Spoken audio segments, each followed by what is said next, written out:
Meet everyone, welcome back to My Pagan Life as always, and of course to yet another episode of the Yule Calendar 2020. Can we just take a moment to acknowledge my beautiful cat? His name is Raisin, for those of you who don't know, but then again, many of you probably already know that. He's my little kitty. Okay, anyway, I'm planning on making this episode, the episode for the 17th of December, real short because I don't have much to say on this topic, but I want to bring it up because I want to learn more and I think it's pretty interesting and I just want to put it out there. Basically, the word mistletoe. I think we've all heard about the mistletoe. It's kind of like reindeer and snow. It's one of those things that you just associated with Christmas.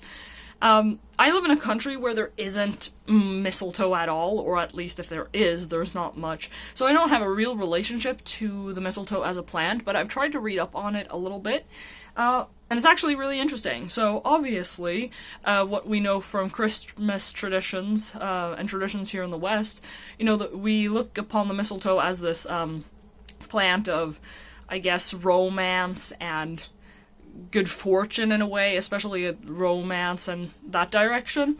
I mean, if you stand underneath the mistletoe, you can get a kiss. It apparently can, from what I have researched, it can also, said to bring people together to a happy life, happy marriage, that kind of stuff. But when you really think about it, the plant itself is highly toxic, and it's parasitic as well. So, in nature, it is parasitic in the way it lives, and if you inhale the smoke of the plant, if you were to burn it, or if you were to ingest it in any other way, it's toxic.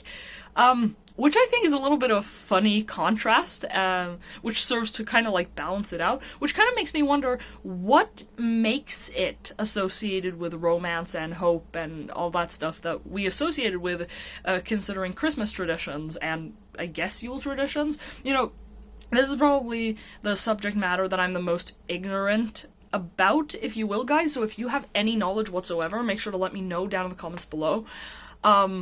But then again, we often talk about balance in paganism and witchcraft and Wicca, and I mean, that's how things work oftentimes, with a balance.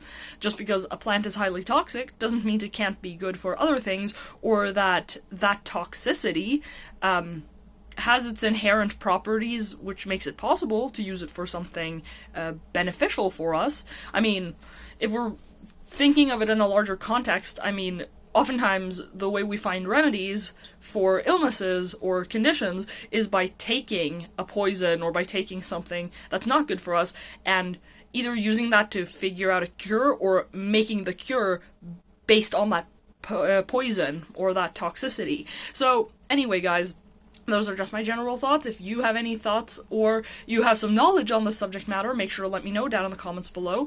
I can't wait to hear what you guys have to say because I want to learn more. So, yeah. Until the next episode, guys, blessed be from My Pagan Life.